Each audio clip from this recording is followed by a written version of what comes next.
Okay, be honest. Have you ever watched like one single online tutorial, confidently kicked your legs up against a wall, instantly collapsed into a heap on the floor, and just decided right then and there, yep, handstands just aren't for me? Well, if so, you are definitely not alone. But think about it for a second. That is the exact equivalent of trying to break into a full-on sprint before you've even figured out how to walk. Today, we're going to fix that broken approach. So let's dive right into this explainer and totally demystify mastering the handstand, which really is the ultimate bodyweight skill. By the time we wrap up here, you're going to see that this isn't about reckless momentum or some rare innate talent. It's actually a super structured physical and frankly psychological journey. We're going to break this whole thing down into 5 key areas. First up, the ultimate base skill. Then the anatomy of a handstand. Third, conquering the fear. Fourth, mapping out the progression path. And finally, the reality of time. Let's get into it. Starting off with part 1, the ultimate base skill. We really need a complete paradigm shift here. A lot of people, they look at someone holding a pristine handstand and think, wow, what a cool party trick. But it is way, way more fundamental than that. Think about it. Before you could run, jump, or play any sport, you had to learn how to literally just stand upright, right? Stable, balanced, holding your own weight without even thinking about it. A handstand is exactly that, just upside down. It's the absolute baseline requirement. If you ever want to unlock advanced calisthenics, stuff like the planche or handstand push-ups, you have to start right here. Because, you wouldn't try to squat heavy weights without knowing how to stand squarely on your feet first, right? All right, moving on to part 2, anatomy of a handstand. If we really deconstruct the physical mechanics, starting from the floor up, you have to realize your hands are essentially your new feet. They need to be planted shoulder width apart, fingers spread out wide and slightly bent. Think of it like gripping the floor with the exact same tension you'd use if you were trying to palm a basketball. You actually have 3 distinct balance points here. Your fingertips, they act as the brakes. They actively press into the ground to stop you from falling forward. Then you've got the knuckle line right across where your calluses are. That provides your solid grounding. And finally, your palms are there to catch you if you start tipping backward. When all 3 of these points are fully engaged and doing their job, boom, you hit balance. Oh, and a quick pro tip for your eyes, keep them locked on one single spot right between your hands, every single time.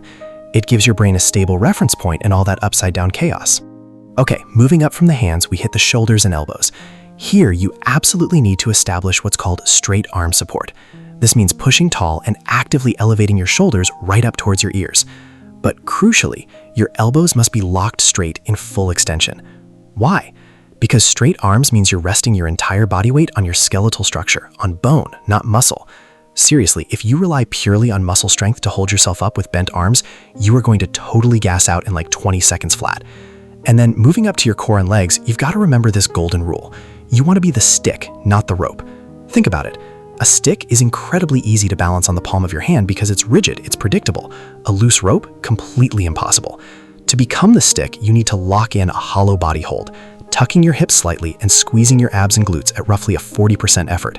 This entirely prevents that dreaded wobbly banana back. Combine that core tension with squeezing your thighs together and pointing your toes.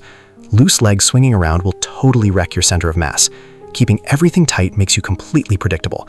Now, before we get to the really fun stuff, we kind of have to address a harsh reality here. Your wrists are going to absolutely hate you for this. Suddenly, you're demanding that adult wrists bear your full entire body weight pressed into the hard floor at a crazy 90-degree angle that they are just completely unaccustomed to. For a lot of people, this sharp, nagging pain is the exact reason they bail on the journey before it even gets fun. Thankfully, there is a brilliant tactical solution if you're struggling with this. Equipment like Gornation's Parallettes Pro can act as a bridge to completely fix this roadblock. By gripping these beechwood handles, your rests are kept in a super comfortable neutral straight alignment, rather than being crushed at a sharp angle against the floor. Plus, the natural wood actually absorbs your sweat.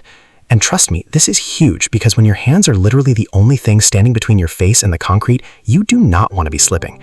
With a low profile and a massive 500-kilogram load capacity, using a tool like this keeps you safe and keeps your focus entirely on dialing in your balance rather than just enduring wrist pain. Which brings us to part 3, conquering the fear. Learning this as an adult is just uniquely brutal. Babies learning to walk lack fear, but our adult brains actively constantly try to stop us from committing to being upside down. Because of this totally reasonable self-preservation instinct, beginners almost always fall into one of two categories: underbalance or overbalance.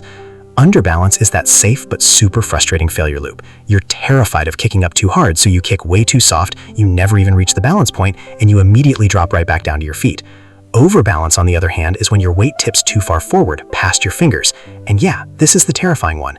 This is exactly what your brain is screaming at you to avoid. But here is the massive secret. Overbalance is the exact sensation you actually need to feel in order to find true vertical. So, to convince your brain that overbalancing isn't, a literal death sentence, you absolutely must master the cartwheel bail. It's just 3 simple rapid steps. First, keep one hand firmly planted.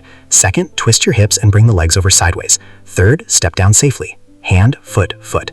The drill is to deliberately kick up too far, right past the balance point, simply to execute this bail over and over and over again.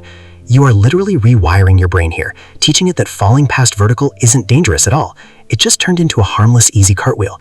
And once that fear is dead, that's when the real progress begins. All right, let's talk about part 4, the progression path. When we apply those physical mechanics and those fearless bail techniques we just talked about, it gives us a really clear 4-phase roadmap. Phase 1 is the pike hold. Hands on the floor, feet on the ground, or maybe elevated on a box with your hips hiked higher in the air. This essentially trains your shoulders and wrists to bear that weight without the immediate fear of falling over. Now, keep in mind, at first, your head might actually feel like it's going to explode from all the blood rushing to it. Don't panic, that's perfectly normal, and it totally goes away after a few sessions. Once you're strong there, we move to phase 2, wall walks. Then phase 3, split leg toe taps. And eventually, we hit phase 4, the ultimate goal, freestanding. Let's zoom in on phase 2 for a second, because I've got a major insider secret for you. When you're using a wall to train, chest to wall is vastly superior to back to wall. Why? Because chest to wall forces correct body positioning and a tight, hollow core.